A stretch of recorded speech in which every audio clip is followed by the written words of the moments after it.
This is that traditional moccasin of the Anishinaabe, Ochipwa. It comes from the root words puckered moccasin. When we talk about it, is the moccasin itself, and that we're talking about our history. Everything was created in this earth.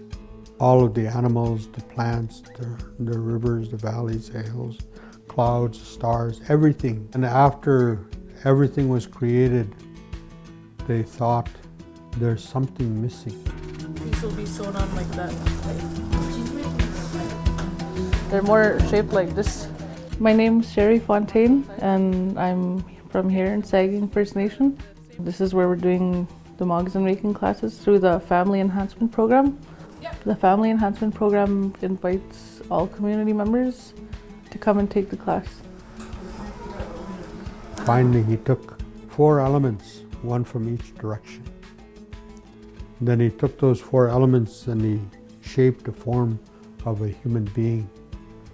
Okay. Through this moccasin making class, it's important because it's a part of identity. It's a part of tribal identity. You can tell what tribe a person is from just by looking at their moccasins. But this man that was created, he was being lowered by the Creator. But when he got about here, he stopped. And he called to all of creation, and he said, this man is so weak, he cannot survive by himself. Who here will help this human being survive? And so the plants, they stood up on our behalf. And those plants said, we'll help this human being survive. And then you just keep going. When I first came to the class, I thought it was going to be a lot of young families.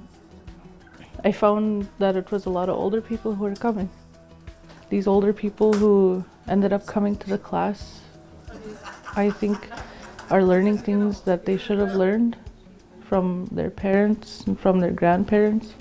I believe that we're replacing a lot of things that weren't taught, that were taken away from the residential schools. But after all of the plants, they stood up on our behalf. And again, they said, who else will help this human being survive? And so the animals, again, they stood up on our behalf. That we would be able to take the hide to make moccasin. That we would be able to eat the meat. That we would be able to use the bones to make tools. This is how we would be able to survive. Okay, so the first thing you guys are going to need to do is just take off your shoe. We trace around your foot with a pencil or a pen. And then from there we make a pattern.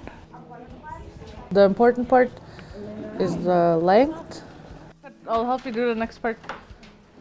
And we would use that to make the pattern for the sole.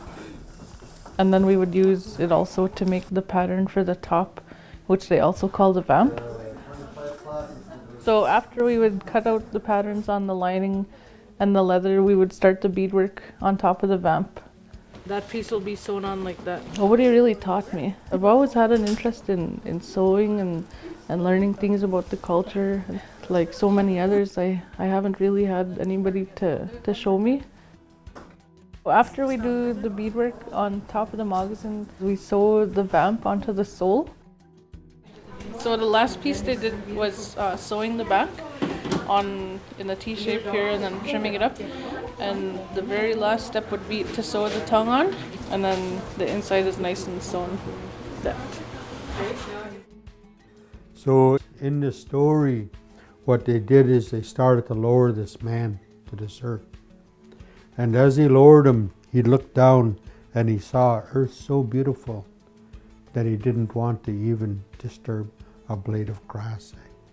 So he stretched his toes out as far as they would go, and he rested gently on this earth like this. So now when we take a step like this, when we see our feet, we remember this story and how we're supposed to live in harmony with all of these things. making my own wraparounds for my son. I just heard of Moccasin making. Me, my sister, and my niece are just starting. It's fun. I made these! Lately, I can start to do these things again. And that's important because it tells you who you are. Before I started beading, I saw a vision of what I wanted to make. And that's how I got the design of the turtle, because it has to reflect your bloodline. I've never done beading before. I've never made moccasins before.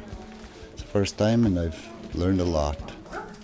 When people come in, they're relearning something from the culture, and it's something that's important to them. It's not just the physical knowledge to make these moccasins, but it's more than that. It's the pride, you know, that they get to share with the kids in their family, their kids, their grandkids, their great-grandkids. When we see it, it makes me feel good, because it reminds me of that story. It reminds me of that history. So when I see them, I think about that story.